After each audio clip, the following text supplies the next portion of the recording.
Part of the Geek News Now podcast network. Join us this week as John and Jeff speak to the organizer of the Retro Expo Collectors event, July 23rd and 24th at the Plano Event Center in Plano, Texas. For tickets and information, visit retroexpo.com. Use code MyFriend at checkout for 25% off your ticket purchase. And now, here's John and Jeff. I'm sorry, Jason David Frank. I don't know why I would call Frank. him. Yeah, I thought it was. Yeah, he's the Green Ranger. The Green Ranger guy. He's Saturday only, and he's looking like he's going to be pretty popular. Like he's the guy that everybody keeps, messaging us and saying, how much is his autograph and how long is he going to be there and what's his limit? So, okay. Sounds exciting. It's been a while since I've been to a convention at the very least. Yeah. But a couple of years it seems like. And this is a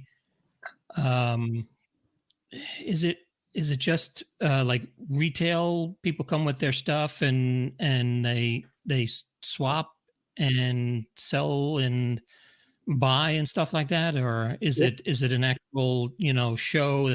I know it has a couple of guests, and we can delve into who's going to be there other than the Green Ranger, and but what is the actual expo? Is it just cool old stuff? Yeah, I mean it's a big dealer's room. It's 35,000 square feet. So that's the kind of show I wanted to put on, and the guests are new for me. I've been doing these retro collectible shows, but this is the first show that I've done where we had some bigger media guests. So that's the autograph thing is really like a new component for me. Mm-hmm. I've done shows like that, but it's been a long time since I've done shows where we actually had, paid guests and people signing autographs, stuff like that. Now, what, how did the company start? I know that there's an official name of the company, correct? Behind Retro Expo? Correct. Yes. Well, it's my wife and I have a company called Heritage Event Company, and we've been putting on collectible events for like 10 or 11 years now, in states all around the Midwest, like Oklahoma, Texas, Missouri, Arkansas, Colorado, Utah, Louisiana, Kansas. But we more recently started doing toy and comic shows and more collectible, a little bit more retro or vintage toy and comic shows. And that's just been growing. And of course the collectible market is really growing, and I'm a collector, and that's what I like to do at shows. When I go to cons and stuff, I'm really going to go to the dealer's room. I'm not a big autograph collector. Is this just an excuse to go shopping? Yes. Yeah, it's like I'm trying to create the Chicago Toy Show, which is my favorite show in the world, down here in this neck of the woods. So if you had to describe how did you get into collectibles? Was it just as a kid one day you bought something and a few years later you found it again and like, that's pretty neat that I still have that, and let me see what else I can add to this. Was there one thing that sparked this whole thing? I think I just have the bug. I think some people are kind of, and maybe a lot of people are. I mean, maybe it's very common, because I do know that everybody seems to collect something. Rarely do you meet someone that just doesn't have a little collection of salt and pepper shakers or something. Mm-hmm. But, some people are worse than others. And I think at a young age, I started thinking about preserving or hanging on to some of my toys and things. So I think some of it is just a personality trait. So when I got out of college, I started buying again, in my early 20s, like going to flea markets and buying Star Wars action figures and stuff like that, and back issue comics. And it's just, I guess I had a little bitty break there from high school and college, and then, went back to the stuff I liked as a kid. Right. Now, there's one thing in your personal collection that is your favorite. Do you have a favorite? You have a favorite collectible? Well, stuff from the 70s and toys from the 70s are really kind of my thing, because that's really when I was playing with toys. I kept buying them almost as a collector into even like not, junior high. Because the Star Wars films were still coming out. And so I was still buying. I didn't outgrow them until the movies were over. And when the movies were over in '83, pretty soon after that, I switched to comic books, and I became like this hardcore geek, comic book geek. But I had been that way since I was in, I think, about 6th grade. I went to my first comic convention in Tulsa, Oklahoma, where I was born and raised. A little show called Ocon in 1980. And I think Alan Dean Foster was the guest of honor. And Alan Dean Foster is, of course, a novelist who's written a bunch of novelizations of films like Alien. And I know he's written a Star Wars novel. I think the first Star Wars novel I think he wrote. So I had been into the comic books in that scene, and even, bought back issues as a kid at, comic stores. So I don't, for whatever reason, I gravitated to that world early on and just kind of hung on to it. Mm-hmm. Now, you mentioned Star Wars stuff. I have actually on my toy shelf over here, I found this. I moved from McKinney to Denison and was going through some boxes to just get rid of some junk. And I actually found this, and this was one of my favorite things ever. I don't have any of the die-cast figures. I think I remember having the Carbonite Han Solo. Yeah. It's the Kenner Micro Collection, not Micro Machines. It's a very similar concept. Micro Machines were big in the 90s. And the figures were plastic, but the Kenner Micro Collection, like that set you're holding in your hand, they had metal figures, painted metal figures, and they were heavy. I think there was a Death Star. I know they did some vehicles. I know they did a snow speeder in the Micro Collection, an X-Wing. Yeah, they did a Death Star playset. They did some more Bespin parts, like the set that has the window that Darth Vader, there's a switch and Darth Vader can kick Luke out the window. Yeah. And there's a Luke figure where he's kind of like standing there, kind of bent over, like, Darth Vader is like force pushing him out. And I'm trying to think of some of the other micro sets. I didn't have those as a kid, and what's weird is, there's some Hoth ones. There's a couple of Hoth micro play sets. I have somewhere, and now that you mention that, I think I do have Han in Hoth Gear, the little die-cast Han in Hoth Gear. I have a little snow speeder, and I think it came with, I can't remember if it was actually the Hoth, or if it was just one of my wife's winter things that we pull out at Christmas time. But I do remember some kind of snow mound that came with the micro machines.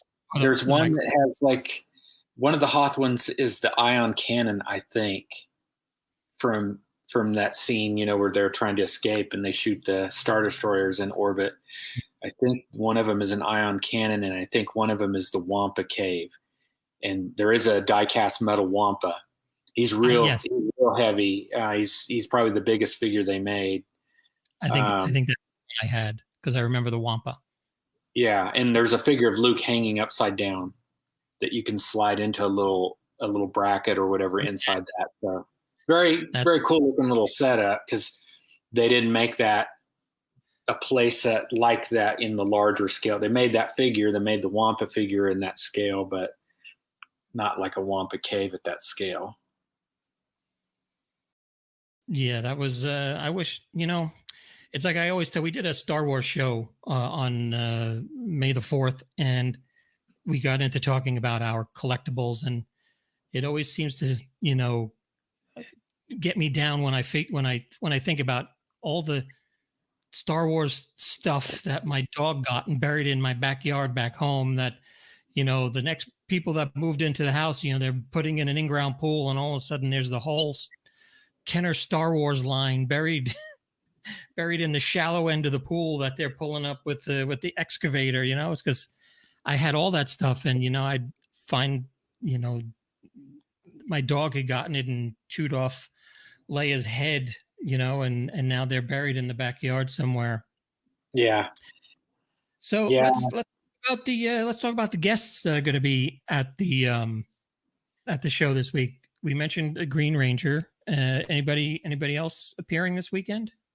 It's next weekend. It's Friday and Saturday, July 23 and 24. Like I said, it's the Friday evening is a VIP ticket entry, and it's more expensive, though.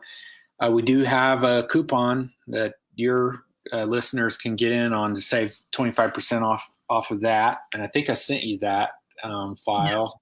Yeah. We're going to put that. We'll put that in the show notes. And share it with everybody. You can just put the code in there. But then Saturday is general admission, and we'll be open, like 9 to 4 on Saturday, the 23rd. Let's see, it's the 24th. Mm-hmm. And yeah, Jason David Frank is going to be Saturday only. He won't be there on VIP night on Friday, but all the other guests will be there both Friday and Saturday. And one of them is Amy Allen, who played a Jedi. The Twi'lek, is that what they are? The blue girls with the right, yeah, with the kind of horns. She's like a Twi'lek Jedi in both the last two of the prequels, like Revenge of the Sith and Attack of the Clones, I think, in the last two. And she'll be there both days. Yeah, she'll be there both days. And Amy's interesting because she actually started working on Star Wars as a special effects artist. And George Lucas actually saw her and I guess thought she was a good-looking chick or whatever, and cast her as this blue Jedi chick. And then Jet Lucas is going to be there both days, and Jet is, of course, George Lucas's adopted son, but he has a role in, let's see, what's his character's name? Padawan Zet Jakusa.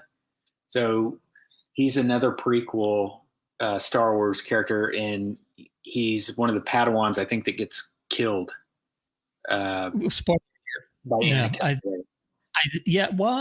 I think he was the guy on the bridge when Senator Organa, was it Bail Organa?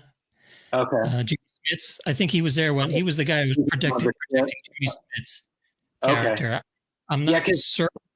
He doesn't look like. Yeah, you're right. He doesn't look like a Padawan. So I didn't really look into that, but I guess he is a Jedi. Yeah, it's Jedi Padawan. So he probably still had his little lock of hair in the back.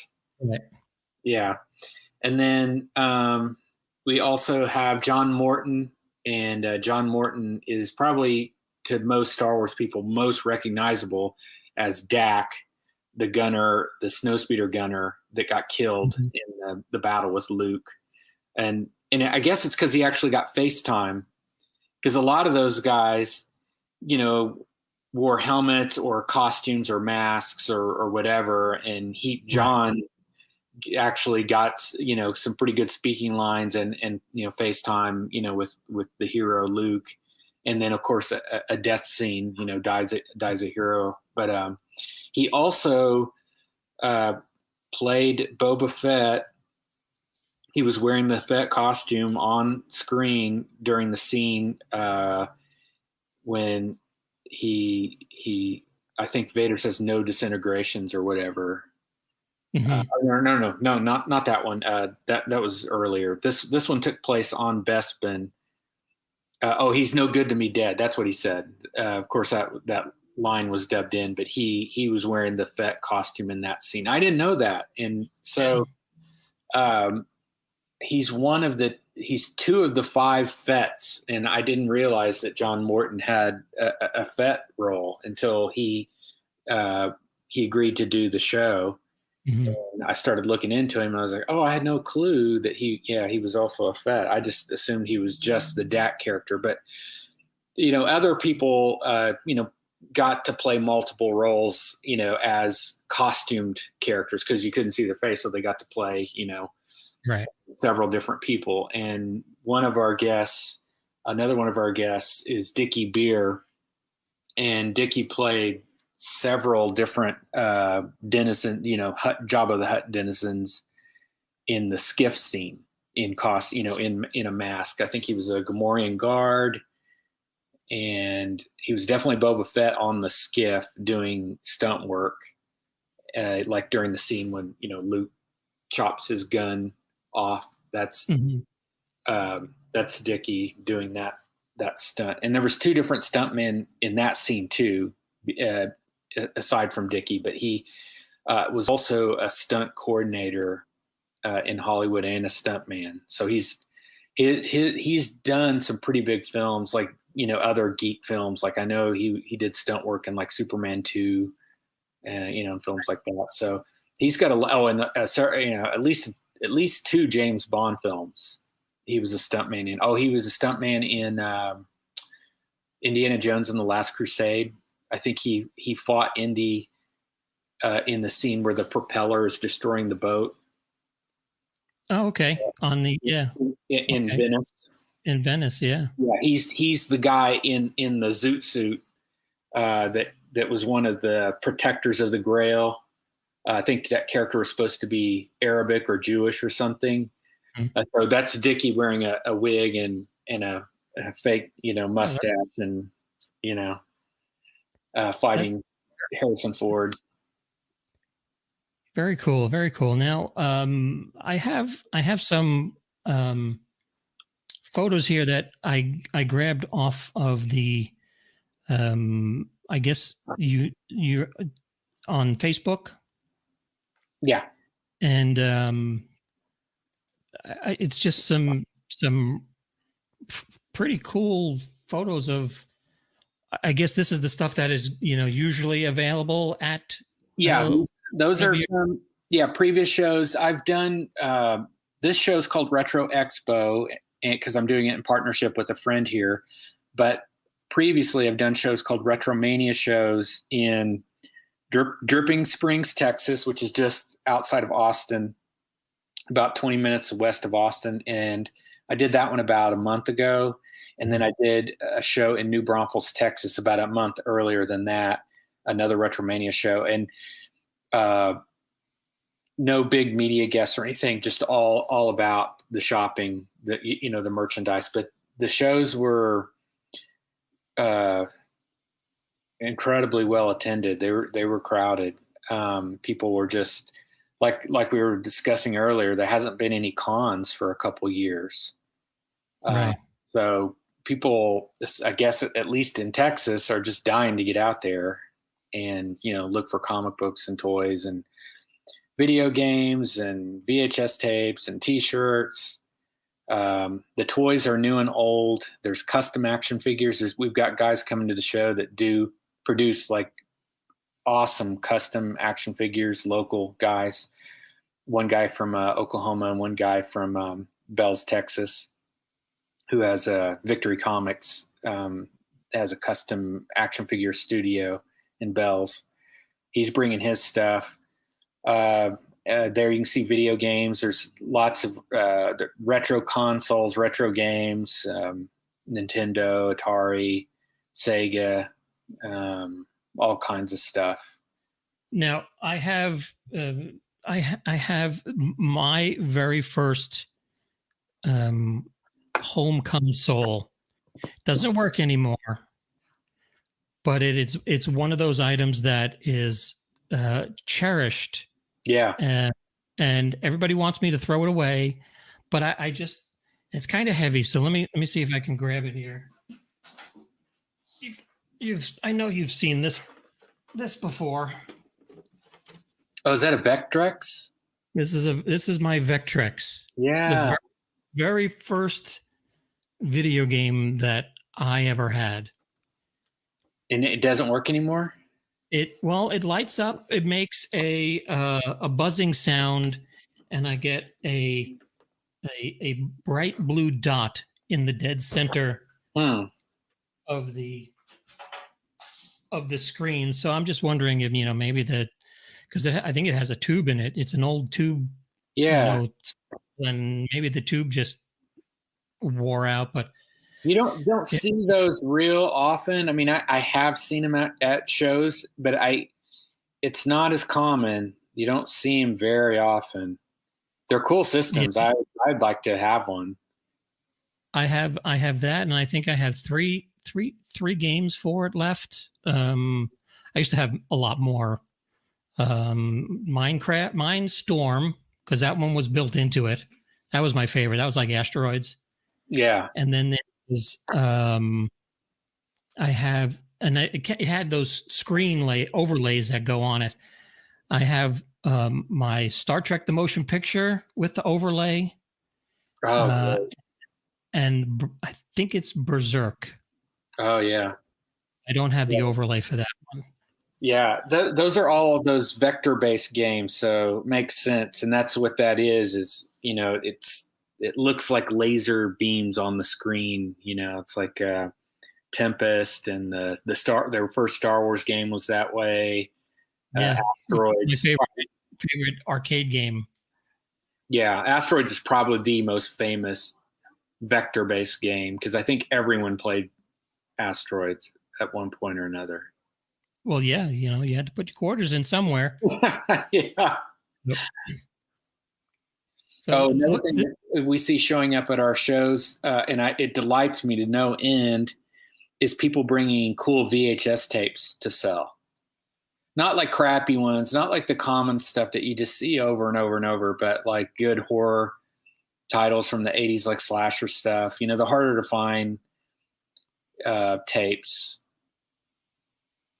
And that's the kind of show I've wanted, is like kind of a mixed collector show. Because I collect, if it's from my childhood or that era, I'm interested in it. If it's a coloring book or a pin back, T-shirt, even if I can't wear it, even if it's too small, from the 70s, I might want it, and I have stuff like that in my collection. And I think it's pretty funny that nowadays everybody's going for that retro. That retro look, mm-hmm. I have, and I think I saw a picture of this on one of your images. I have this from, this is I don't know if this is the widescreen.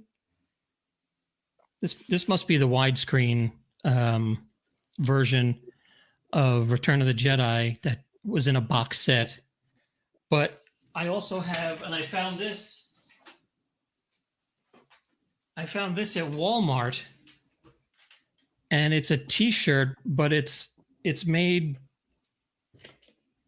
to look like. Oh yeah. I like that.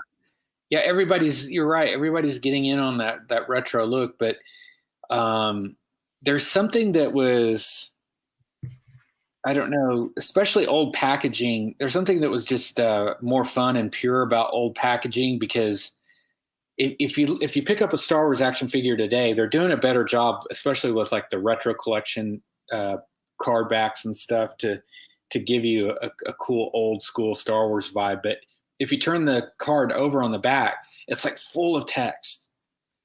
Right. You know, it's like the whole entire back is just as much tiny, small text as they can possibly squeeze in that small amount of space.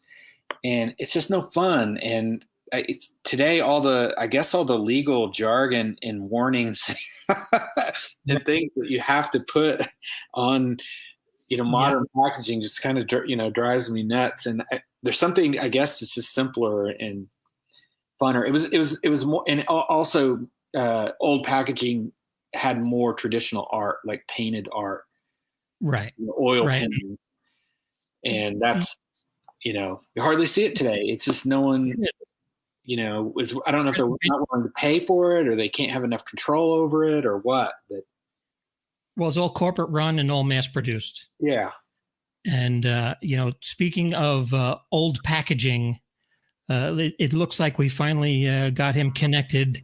Here is Jeff. Jeff having a little rough time logging in today, but he made it. Hi, Jeff. Good morning, Vietnam! Boston Space style. Awesome. Robot is to supply all data pertinent to this particular field. Glad to join you guys. Well, it's nice to finally get you connected correctly. I think that phone you were trying to log in on needs to go back to the warehouse. Yeah, I got $1,000 phone, and it's 4K. Oh, wow. You guys are talking to me on a phone, laptop from the 2015. So it's a retro PC. The retro PC. Yeah. I'm sure you were open. We were discussing a whole bunch of things that are going on at the show. Scott, nice to meet you, man. Nice to meet you, Jeff. Now this set here, this classic Star Trek set. Oh yeah, up in the top left hand corner. Yeah, that's something else that I had. That one day I'm sitting on the couch watching TV, and my son comes in with Scotty and says, "Look what I found in the garage." And then the other one comes in with everybody else. Wait a minute, you hang out with James Doohan? Yeah, they ripped open that whole box. Just opened it up. Well, yeah, it's meant to be played with. It's a toy. So he's hanging out with Scotty, James Doohan. So, yeah, that was a cool piece that I had. Now, Jeff collects. What is your newest fixation, Jeff?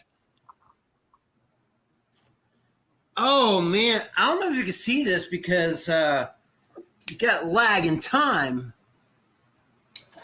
Can you see this? I can see. Oh, Galaga. Right. This is this is 1/4 scale Galaga. Yeah. Let me see if we can back it up. I'm gonna be here all. There you go. Thanks, John. Thanks for the big screen. Check this out. It's actually a place of real ROMs, and it's the actual. If you look behind it, it has the grips like back in the days because you had to transport it. It was really heavy, so you had to have the back ends to grip it, put on the dolly. You know what I'm saying? Yeah. So they detailed this to the T, 1/4 scale. So if you got 4 of these equal the size of the same one. I measured. You got 4 of these. Is it mass produced? Well, yeah, it stands the same size. It stands the same height. Yeah, it's 1/4 scale. Just like Mini Me. Oh no, that's 1/8. That's 1/8 his size. That's right. I'm sorry. You're thinking about this guy. He's 1/6 scale of the original. He's 6 foot tall.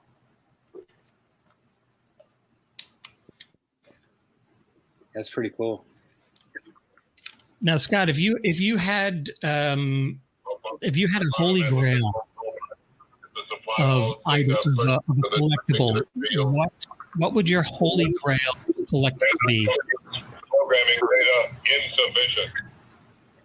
Insufficient. You may need protection. I have a lot of those things already. Like for a long time, the Kenner Alien, the big 18-inch Kenner Alien came out in 1979 and bombed as a toy. Getting one of those in like a box was, like my holy grail or whatever. But I found one. I mean, because I'm always looking. I'm collecting constantly. So eventually I hunted one down and got it for a price that I could afford. But yet remaining, I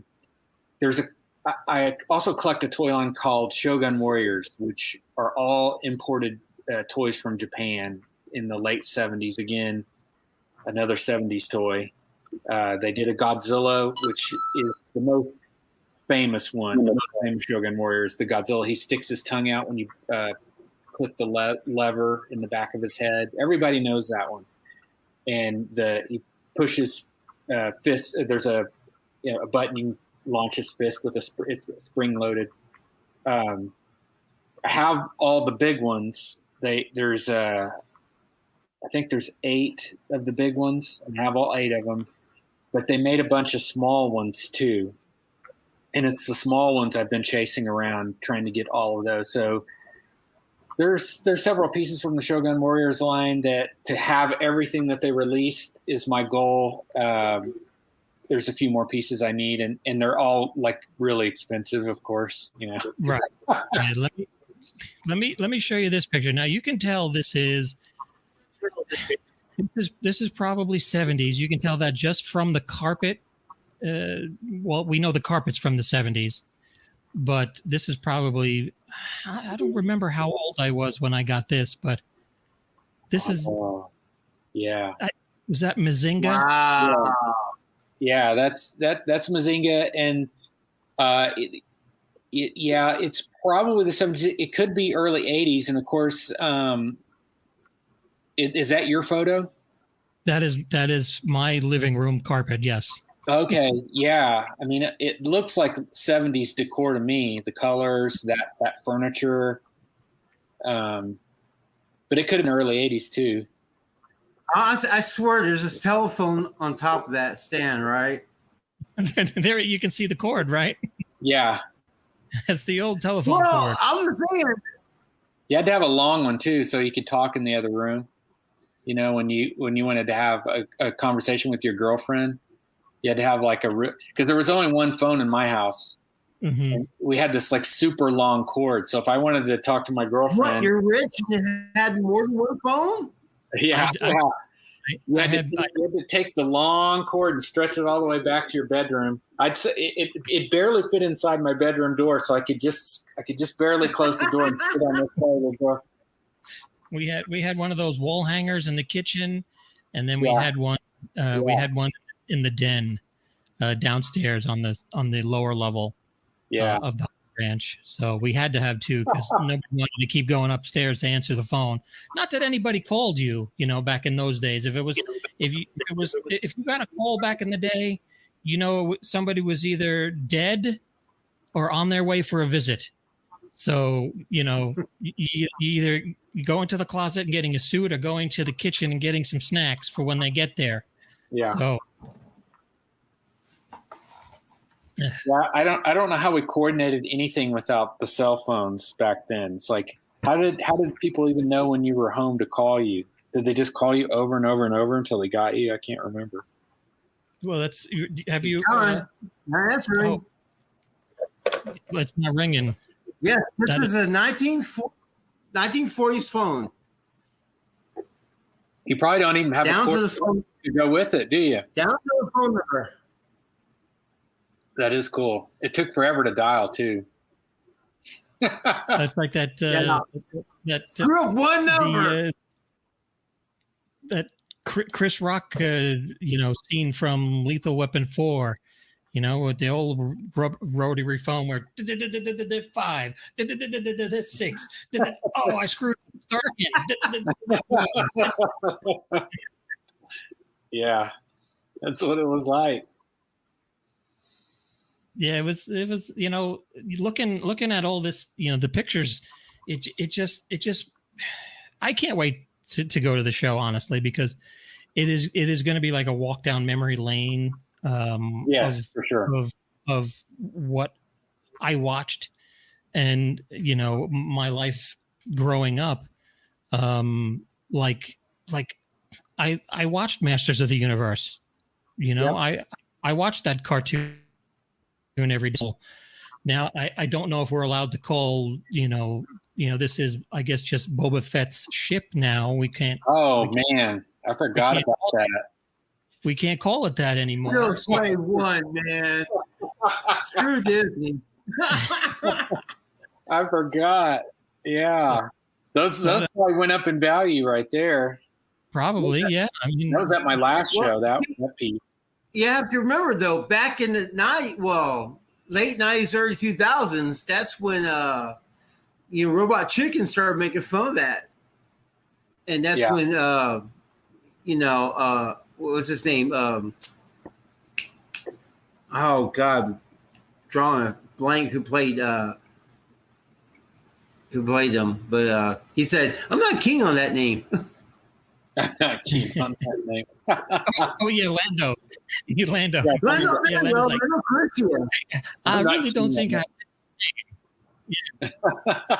Yeah. If you put in the clip, it'd be way cooler. I don't know. Are we allowed to play that clip? We'll get canceled. Yes, you are. Because it's, from the days. These things are really neat. What are the monster stuff. These are the original Universal monsters, correct? Well, the ones on top, some of them are those Telco monsters that would come out at Halloween. Like in the 70s, 80s, and 90s, and into the 90s, you could still get these guys. All the classic monsters. And they had just a little button, that you'd push, and the monster would do a little dance, and it plays a song. And then the ones on the bottom are, I think, that's the rare ones. I think those are Gentle Giant or Hot Toys or something like that. Like they're more modern, but they're super expensive. Like that Frankenstein. That's right. Well, see, the thing is that the re-genre of it, the reviving of the industry is making those more higher priced than the old school toys. Because I was over at Dallas Vintage Toys, and they had the ones on top that you're talking about in the box. Yeah. Going for $100 a piece, and people are not touching them all day long. Guys downstairs, man. Yeah, and they're even more pricey. Those are original on the bottom there with the pink stickers. Those are original carded He-Man figures. No, they're not. I take it back. Those are the new lines. The ones with that are kind of the retro. So what are they going for? Yeah, retro play. Yeah. Okay. Those are the. I'm sorry. There are some vintage ones at this show though. And then behind it we have a whole bunch of pops. Pops are big. I guess pops are big again. We don't have as many pop dealers at our shows. We have some, but I was surprised at how many vintage toy guys we had bring stuff. I was just shocked because, before the pandemic hit, I felt like all the shows were just kind of getting overwhelmed with pops, like too many pops. Everybody had them, and they have like a big cage full of pops or whatever. And it was like, man, everybody's got these pops. And I don't have anything against them or anything, because I just don't knock people's collecting habits. It's whatever you're into. But they were taking over. And so when I put on the show, I assumed I was going to get inundated with pop dealers, but I didn't. I have, I think, an amount of pops that there's a selection of them there at the show, but it's not overrunning the show. It's just mixed in. That's cool. And there'll be pops at Retro Expo, but there's going to be a ton of vintage toys, a ton of comic books. We've got some record dealers coming to Retro Expo. Nice. Is different. I hope they do well, because we'd love to have them, keep coming back, because I collect records. Yeah. So we wanted to bring in, all kinds of just, cool pop culture related collectible dealers. The 90s Star Wars stuff, of course. That was between films, right? When they. Yeah. That was such a big deal when they came out. I think they came out they re-released the Kenner line of action figures in 94, or was it somewhere right in there, 94, 95? And 97 was a big boom. It was an exciting time because Star Wars had been gone for like 10 years. It just disappeared. No one cared. And then the figures were back. And I was in my 20s, I guess, when those came out again. And I was putting on comic shows in Tulsa, Oklahoma, with a comic store friend, a friend of mine that owned a comic shop, and we were putting on an annual show. And when those came out, man, people, they were just as excited about them as we were as kids, I thought. Now, was this the He-Man size figures where they all look like they were? Well, they're not He-Man size, but they have big muscles. They're over sculpted. Yeah. And I think they were highly influenced by the Spawn figures at that time, because Spawn was like the hot new action figure at that time. Mm-hmm. And that was the McFarlane, yeah, right? McFarlane Spawn figures. Yeah, I think that they beefed them up to kind of compete with Spawn figures. That's just my opinion. Mm-hmm. Now, lunchboxes, those still big? Oh yeah. And you can see there at the top, he's got some old school metal ones, and then into the 90s and 2000s, they went plastic. There's some late 80s ones too, because there's like Ghostbusters and other movies of that era plastic boxes as well. But it just depends on when you grew up and what one you carried as a kid. Like to a lot of people, the plastic ones mean more because that's what they had. But I had a metal one. Yeah, I had the metal one growing up, and I actually found in a Goodwill a couple of years back, and it had the thermos in it with the cup. It was the Apollo mission. That's rare. Yeah. Ask me where it is now. I couldn't tell you. I said that's rare. Yeah, that's an old box. Yeah, I remember. I to get the thermos with everything is rare. That's super rare.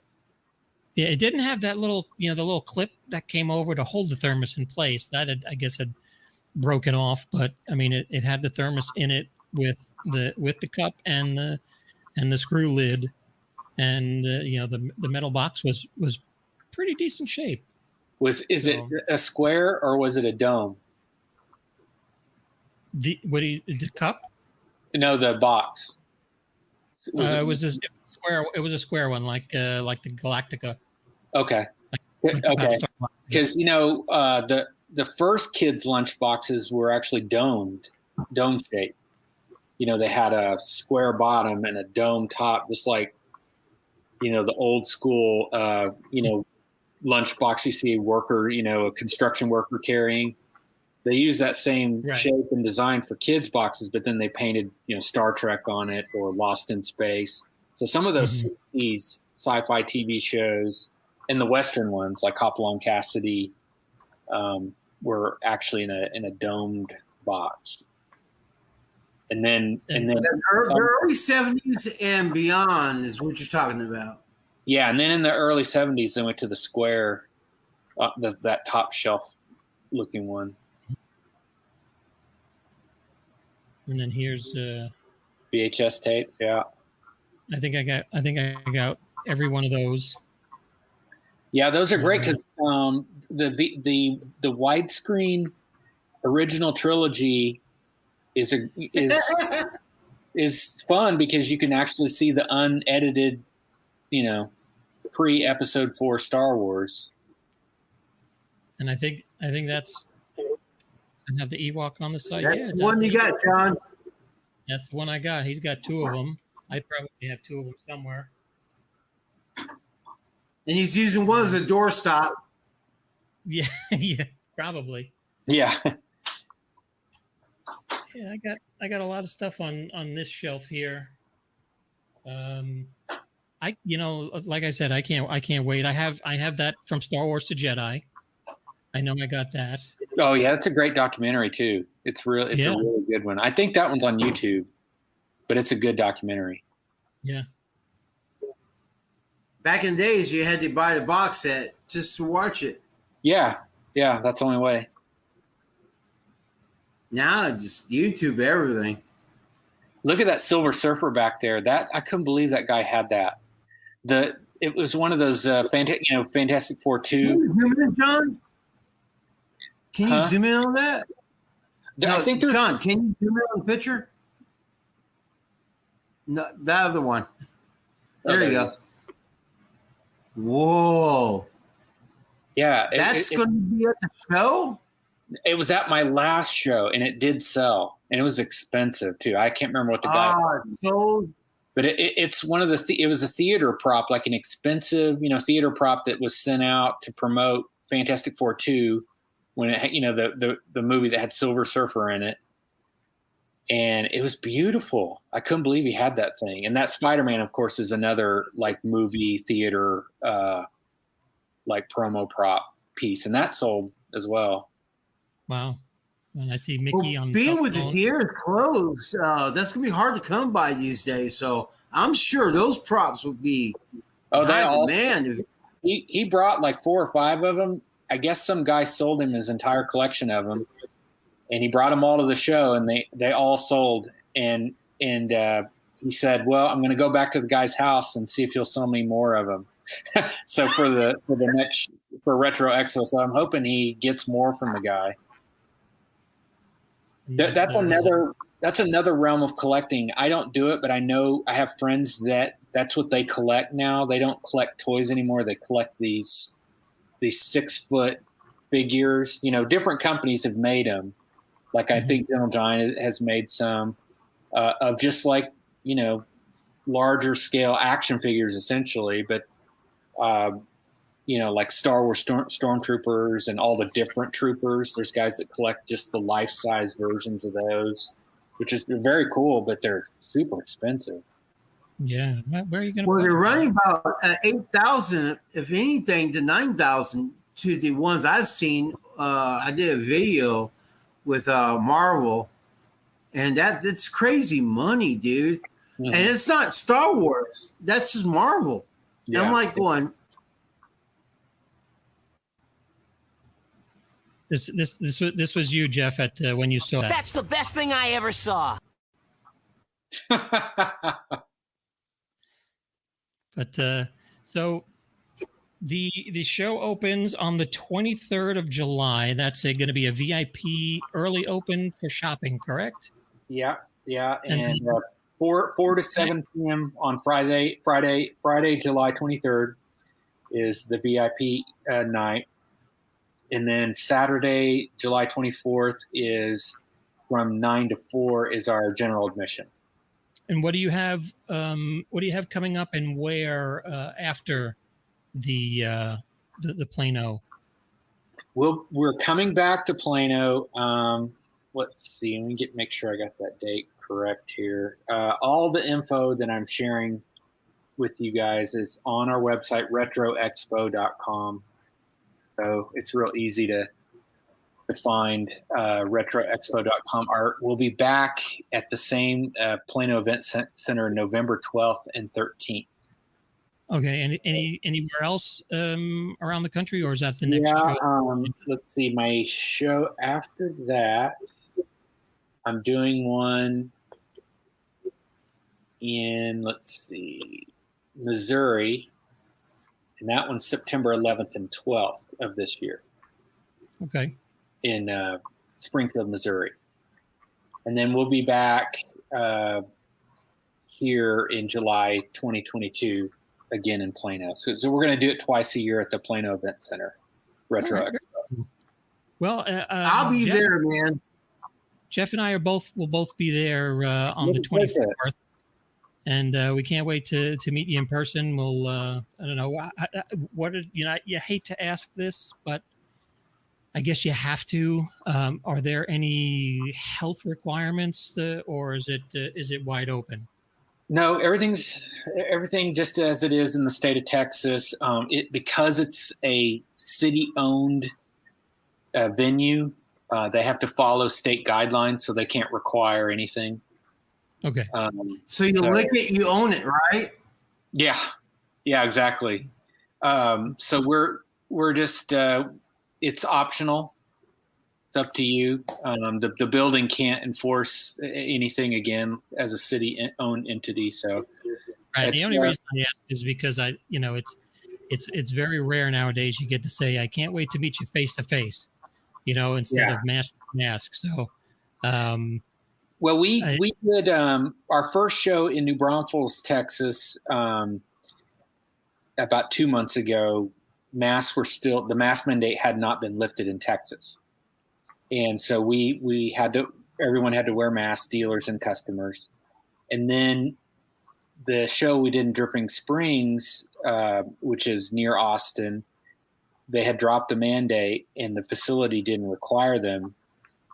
And so we didn't wear masks, and people would come in with masks and they'd say, "Do we have to wear this?" And we'd say, "We're not wearing it. You don't have to wear it." And people just they didn't want to wear it. Now a few people did, but I understand if you're have health issues or concerns or whatever, then wear it, by all means, wear it.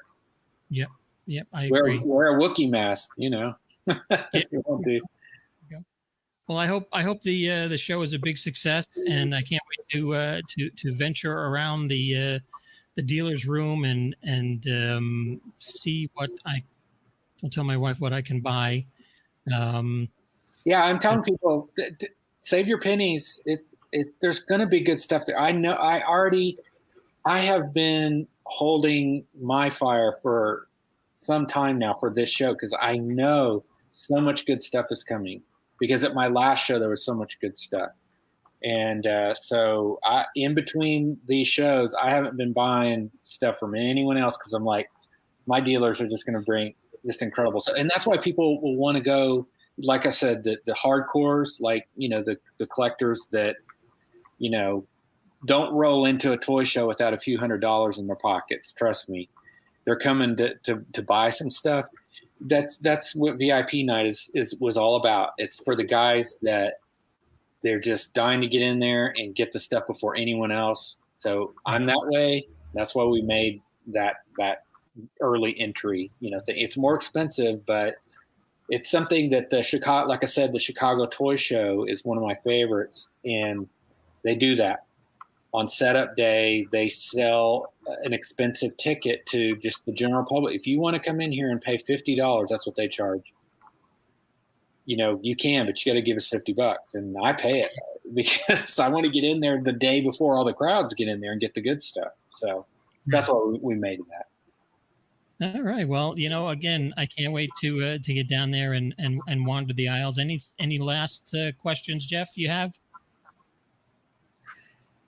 Looking forward hanging out with you, Scott. Man, I wish I could hang out with you the day before, because I know I'm like you. Might have to put a second mortgage on the home. Yeah. You got to build a room for Spider-Man, and I understand. I'm right there with you. I've got the fever now, so I wish it was this weekend, but it is the weekend after. Got to wait one more week. One more week to get the build up, and if we hopefully we run into you on Saturday, and we can do something live from the floor of the show. Yeah. Now there's a special giveaway, right? Did you guys talk about it yet? The coupon we do have. Yes, I have a discount code, and it is my friend, all one word, my friend, and you have to buy the tickets at Retro Expo to get the 25% off. So use that my friend code. It's basically go to Retro Expo, go to the ticket page, click on the ticket that you want, go to the cart and type in my friend, all one word, and it's going to automatically take 25% off your price total at the bottom. So you'll see the discount before you check out. All right. Excellent. Well, Scott, thank you very much. It's been a pleasure to finally talk to you outside of email. I know you've had a busy couple of months setting up and getting ready to start life again. It feels like. Yeah. Thank you for your time, and Jeff, we look forward to seeing you next time on the Geek and I podcast, and we will catch you guys Saturday the 24th, July 24th, from the Plano Event Center right here in Plano, Texas. Come on down to Retro Expo and bring your cash, because you're going to want to leave with a whole bunch of stuff. So, Scott, thanks. Don't forget to say hi to John and Jeff. Yes, we'll be there. We'll be signing autographs too. You don't even have to pay for our autographs. Free autographs, guys. All right. That's what we want to hear. Yeah. So thanks, Scott, and we will talk to you in just over a week. Thank you, guys. Appreciate it.